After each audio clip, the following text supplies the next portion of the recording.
গেল বছরের জানুয়ারি থেকে চলতি বছরের জানুয়ারিতে ঢাকায় বায়ু দূষণ বেড়েছে ৮ গুণ। দূষণের কারণে দেশে প্রতি বছর একজন মানুষ অসুস্থ থাকে ১২ থেকে ১৫ দিন, আর এর অর্থনৈতিক ক্ষতি বছরে প্রায় ১৫০০ বিলিয়ন টাকা। এই বায়ু দূষণ রোধ করা গেলে বিশ্বে প্রতি বছর প্রায় ১,৫৯,০০০ মানুষের অকাল মৃত্যু ঠেকানো সম্ভব হতো। ধুলোয় ঢাকা, প্রতি মুহূর্তে উঠছে অসংখ্য ধূলিকণা। খালি চোখে যতটুকু না দেখা যায়, ক্যামেরার চোখে স্পষ্ট হয় আরও বহুগুণ। মাটি ও রাস্তা থেকে সৃষ্ট ধুলোয় রয়েছে অ্যালুমিনিয়াম, সিলিকন, টাইটেনিয়াম, পটাশিয়াম ও ব্ল্যাক কার্বন। দূষণের কারণে অসুস্থ হচ্ছে অনেক মানুষ। এই যে বালু, সিমেন্ট, ইট রাস্তার ধারে যেন তেনভাবে ইচ্ছাকৃতভাবে। ঢাকা শহরে ধুলাবালির সংখ্যা বেশি, কার্বন, বিভিন্ন কারণেই মাস্ক কিনে পড়তে হয়, না পড়লে এবার পরে বাসায় যাওয়ার সমস্যায় মাথা ব্যথা করে।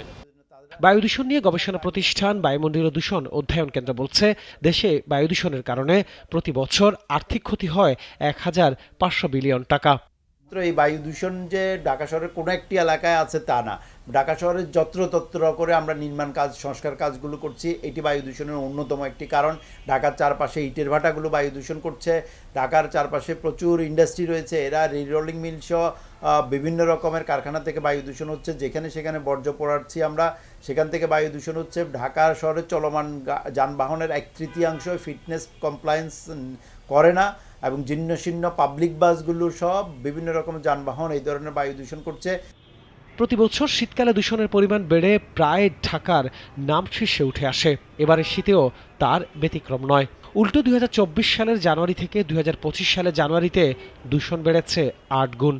বায়ু দূষণের অবস্থা এমন জায়গাতে গেছে যে গত বছরের জানুয়ারির তুলনায় এই বছরে প্রায় ৭% বায়ু দূষণ বৃদ্ধি পেয়েছে।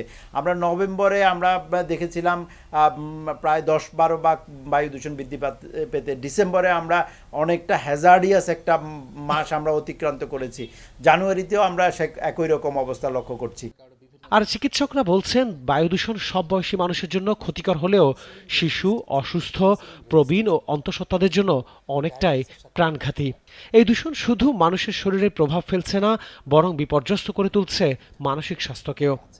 ফুসফুসের রোগগুলোর মধ্যে দেখা যাচ্ছে যারা হাঁপানি রোগী আছে এবং সিওপিডি রোগী আমরা যাদেরকে বলি, ক্রনিক অবস্ট্রাকটিভ পালমোনারি ডিজিজ, এই সমস্যাগুলো অনেক বেশি বেড়ে যায়। তাছাড়াও বায়ু দূষণের যখন প্রবণতা বেড়ে যায়, সেই সময় দেখা যায় ইনফেকশনের ঝুঁকিও অনেক বেশি বেড়ে যায়। কারণ বায়ুতে আমরা যে জিনিসগুলো মূলত বায়ু দূষণে আমরা ভারী যে ধাতু, সেই ভারী ধাতুগুলো বেশি থাকার কারণে কিন্তু আমাদের সবসময় আমরা অকুপেশনাল লাং ডিজিজ নামে আরেকটি রোগ আছে, যেগুলো আমাদের মানুষের কর্মযজ্ঞের সাথে জড়িত, সেই ধরনের রোগগুলোও কিন্তু বেশ বেড়ে যাচ্ছে। আর এছাড়া আরও যে সকল সমস্যা হচ্ছে, আমাদের বায়ু দূষণের কারণে মানসিক সমস্যাও কিন্তু বেশ আমরা দেখতে পাচ্ছি। এয়ার কোয়ালিটি লাইফ ইন্ডেক্স তথ্য বলছে, বায়ু দূষণের কারণে বিশ্বের সবচেয়ে দূষিত দেশগুলোর মানুষের গড় আয়ু ২.৭ বছর হ্রাস পেয়েছে। বাংলাদেশের নাগরিকদের গড় আয়ু হ্রাস পেয়েছে ৪.৮ বছর। আনোয়ার হোসেন, নাগরিক, ঢাকা। ২৫০টিরও বেশি ডিজাইন অপশন নিয়ে ওয়ালটন স্মার্ট ফ্রিজ, বোঝে আপনার প্রয়োজন।